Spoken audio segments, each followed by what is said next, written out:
بسم اللہ الرحمن الرحیم، السلام علیکم ورحمۃ اللہ وبرکاتہ۔ ایک پارہ 10 پیغام میں آج انشاءاللہ 18ویں پارے کے 10 پیغامات کو سیکھیں گے۔ آئیے چلتے ہیں پہلی آیت کی طرف۔ الذین هم فی صلاتهم خاشعون۔ پہلا پیغام جو اس پارے سے حاصل ہوتا ہے وہ ہے عبادت میں خشوع۔ جی ہاں، مومن کی صفات میں سے ایک صفت یہ ہے کہ اپنی عبادت میں خشوع رکھتا ہے اور خضوع بھی۔ خشوع سے مراد یہ ہے کہ جب مثال کے طور پر اگر بادشاہ کے سامنے کھڑا ہو تو اپنی ساری توجہ جو ہے وہ بادشاہ کی طرف رکھتا ہے انسان۔ اسی طرح مومن بھی جب پروردگار کے سامنے عبادت میں کھڑا ہوتا ہے تو ساری کی ساری توجہ جو ہے وہ پروردگار کی طرف رکھتا ہے۔ آئیے چلتے ہیں اپنی اگلی آیت کی طرف۔ والذین هم عن اللغو معرضون۔ دوسرا پیغام جو اس پارے سے حاصل ہوتا ہے وہ ہے بیہودہ اور لغو کام سے بچنا۔ جی ہاں، مومن کبھی بھی بیہودہ اور بے فائدہ کام نہیں کرتا۔ لغو سے یہاں مراد ہے کہ وہ کام کہ جس میں نہ دنیا کا فائدہ ہو اور نہ آخرت کا فائدہ ہو۔ اسی لیے مومن ہمیشہ اس کام سے بچتا ہے کہ جس کے اندر نہ دنیا اور نہ آخرت کا فائدہ ہو۔ آئیے چلتے ہیں اپنی اگلی آیت کی طرف۔ والذین هم علی صلواتهم یحافظون۔ تیسرا پیغام جو اس پارے سے حاصل ہوتا ہے وہ ہے نمازوں کی حفاظت۔ جی ہاں، مومن ہمیشہ اپنی نمازوں کی حفاظت کرتا ہے۔ یہاں پر دیکھیں پروردگار نے حفاظت کہا، یہ نہیں کہا کہ جو نماز پڑھتا ہو۔ ہم جیسے دوسری چیزوں کی حفاظت کرتے ہیں اسی طرح ہمیں چاہیے کہ اپنی نماز کی بھی حفاظت کریں۔ امام صادق علیہ السلام فرماتے ہیں، ہماری شفاعت اس تک نہیں پہنچے گی جو نماز کو ہلکا سمجھتا ہے۔ امام نے یہ نہیں کہا کہ ہماری شفاعت اس تک نہیں پہنچے گی جو نماز کو نہیں پڑھتا، نہیں، بلکہ امام نے کہا ہماری شفاعت اس تک نہیں پہنچے گی جو نماز کو ہلکا سمجھتا ہے۔ یعنی یہاں سے ہمیں سمجھ آتی ہے کہ انسان جو ہے نماز کو اہمیت دے۔ اگر نماز لیٹ پڑھتے ہیں تو کوشش کریں کہ اول وقت نماز پڑھیں۔ اسی طرح جو ہے مومن اپنی نماز کی حفاظت کرتا ہے۔ آئیے چلتے ہیں اپنی اگلی آیت کی طرف۔ یا ایہا الرسل کلوا من الطیبات واعملوا صالحا انی بما تعملون علیم۔ چوتھا پیغام جو اس پارے سے حاصل ہوتا ہے وہ ہے حلال رزق کی تلاش۔ جی ہاں، مومن ہمیشہ حلال رزق کی تلاش کرتا ہے۔ اس آیت کے اندر پروردگار عالم رسول کو کہہ رہے ہیں کہ اے رسول آپ پاکیزہ غذا کھائیں اور عمل صالح انجام دیں۔ تو ہمیں یہ سمجھ آتی ہے کہ جو شخص حلال روزی اور حلال رزق کھائے گا وہ عمل صالح انجام دے سکتا ہے، مگر ایک شخص اگر اس کی روزی اور رزق حلال نہیں ہے تو وہ عمل صالح بھی صحیح طریقے سے انجام نہیں دے سکتا۔ رسول خدا صلی اللہ علیہ وآلہ وسلم فرماتے ہیں، عبادت کے 10 حصے ہیں جس میں سے 9 حصے رزق حلال حاصل کرنا ہے۔ اسی لیے مومن کا فریضہ ہے کہ ہمیشہ حلال رزق حاصل کرے، کہیں چوری یا دھوکہ دے کے رزق کو حاصل نہ کرے۔ آئیے چلتے ہیں اپنی اگلی آیت کی طرف۔ الزانیۃ والزانی فاجلدوا كل واحد منهما 100 جلدة ولا تأخذكم بهما رأفة في دين الله إن كنتم تؤمنون بالله واليوم الآخر۔ پانچواں پیغام جو اس پارے سے حاصل ہوتا ہے وہ ہے پروردگار کی حدود کو نافذ کرنے کی کوشش۔ اس آیت کے اندر بیان ہو رہا ہے کہ جو زناکار آدمی اور عورت ہیں ان پر پروردگار کی حدود کو جاری کیا جائے اور ان پر بالکل بھی رحم نہ کیا جائے۔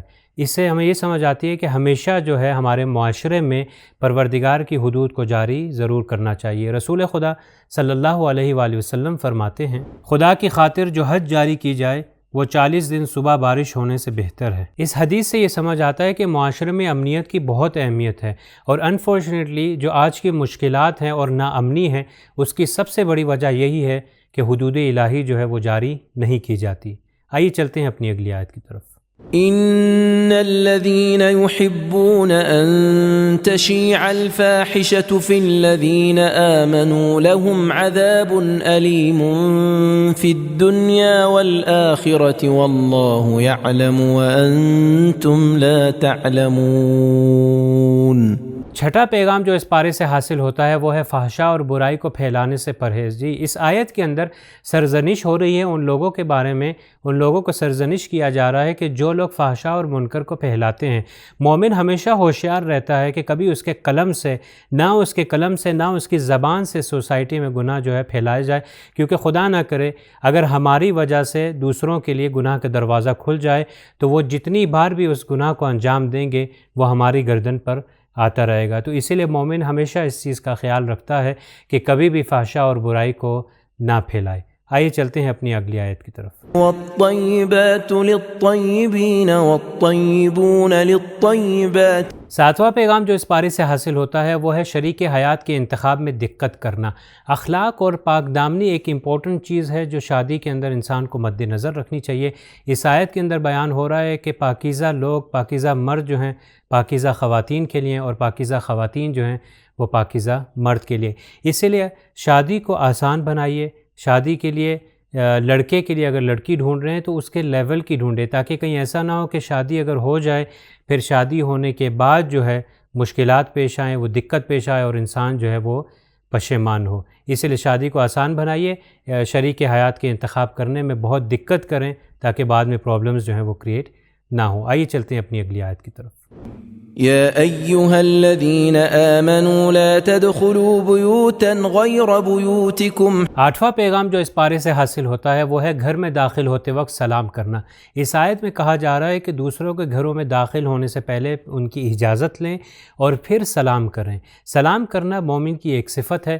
امام صادق علیہ السلام فرماتے ہیں خدا نے کہا بخیل بندہ وہ ہے جو سلام میں بخل کرتا ہے۔ اس سے ہمیں یہ سمجھ آتا ہے کہ جو سلام نہیں کرتا وہ شخص بخیل ہے۔ آئیے چلتے ہیں اپنی اگلی آیت کی طرف۔ قل للمؤمنین یغضوا من ابصارهم ويحفظوا فروجهم۔ نواں پیغام جو اس پارے سے حاصل ہوتا ہے وہ ہے حجاب اور نگاہ کے مسائل۔ جی سورہ نور کی آیت نمبر 30 اور 31 میں مومنین اور مومنات کے لیے الگ الگ ان مسائل کو بیان کیا گیا۔ دیکھیے قرآن کے اندر بعض جگہ پر بہت سی ایسی جگہ ہیں کہ جہاں پر جنرلی دونوں مومنین اور مومنات کے لیے ایک حکم دیا گیا، مگر پروردگار نے آیت نمبر 30 میں کہا قل للمؤمنین یغضض من ابصارہم، کہ مومنین سے کہہ دیں کہ اپنی آنکھوں کو نیچے رکھیں اور اپنی شرمگاہوں کی حفاظت کریں۔ اور پھر اگلی آیت میں پروردگار عالم نے مومنات کے لیے کہا کہ مومنات جو ہیں اپنی آنکھوں کو نیچے رکھیں اور اپنی شرمگاہوں کی حفاظت کرے۔ تو یہاں سے ہمیں اس کی امپورٹنس کا سمجھ آتا ہے۔ رسول خدا صلی اللہ علیہ وآلہ وسلم نے حرام نگاہ کے بارے میں فرمایا نامحرم کی طرف حرام نگاہ کرنا ابلیس کے تیروں میں سے ایک زہر آلود تیر ہے، پس جو شخص بھی خدا کے ڈر سے اپنی آنکھ کو حرام سے بچائے تو خدا اسے ایمان عطا کرے گا جس کی حلاوت اور مٹھاس اس کے دل میں ہوگی۔ اگر انسان کی ایک غلط نظر کسی نامحرم پر پڑ جاتی ہے تو کوشش کرنی چاہیے کہ فوراً اس نظر کو ہٹا لے۔ بعض نادان اور جاہل افراد یہ کہتے ہیں کہ پہلی نظر تو معاف ہے، اسی پہلی نظر کو جو ہے وہ کنٹینیو کرتے ہیں، مگر نہیں، ایسا کرنا نہیں چاہیے، یہ حرام ہے۔ جیسا بھی ہو اگر حرام نظر پڑے تو انسان کو چاہیے کہ اپنی نظر کو ہٹا لے۔ اسی طرح خواتین کو بھی چاہیے کہ جب باہر آئیں تو اپنے آپ کو اچھا حلیے میں لے کر آئیں، ایسا نہ ہو کہ اپنے آپ کو میک اپ اور برے حلیے میں لے کر آئیں جس کی وجہ سے جو ہے سوسائٹی میں برائیاں پھیلے۔ بی بی زینب سلام اللہ علیہا کے بارے میں ہے کہ ان کا ایک ہمسایہ تھا کہ جس نے کہا کہ 7 سال میں بیوی کا ہمسایہ رہوں، نہ میں نے بیوی کو کبھی دیکھا اور نہ ہی میں نے بیوی کی کبھی آواز سنی۔ آئیے چلتے ہیں اپنی اگلی آیت کی طرف۔ وَأَنكِحُوا الْأَيَامَ مِنكُمْ وَالصَّالِحِينَ مِنْ عِبَادِكُمْ وَإِمَائِكُمْ إِنْ يَكُونُوا فُقَرَاءَ يُغْنِهِمُ اللَّهُ مِنْ فَضْلِهِ وَاللَّهُ وَاسِعٌ عَلِيمٌ۔ آخری اور 10واں پیغام جو اس پارے سے حاصل ہوتا ہے وہ ہے شادی کے مسئلے میں خدا کے وعدے پر یقین۔ جی ہاں، اس آیت کے اندر پروردگار کہہ رہا ہے کہ اگر آپ فقیر ہی کیوں نہ ہو، اگر غریب ہی کیوں نہ ہو، شادی کریں، پروردگار اپنے لطف اور کرم سے ان کو غنی کر دے گا، انہیں امیر کر دے گا۔ تو پیرنٹس کے لیے ایک یہ میسج ہے کہ کہیں اپنے بچوں کی شادی رکوا کے نہ رکھے۔ اگر پوچھا جائے کہ کیوں روک کے رکھی ہے، لڑکے والے سے اگر پوچھا جائے یا لڑکی والے سے پوچھا جائے کہ شادی کیوں نہیں کر رہے اپنے بچے کی، تو وہ کہتے ہیں کیونکہ ہم لوگ فقیر ہیں، ہم لوگ غریب ہیں۔ نہیں، کرائیٹیریا، معیار اور ملاک جو ہے وہ پروردگار کا کرائیٹیریا قرار دیں کہ جو شادی کے اندر ہے کہ ایمان کو دیکھا جائے، نہ کہ فقیری اور غربت کو۔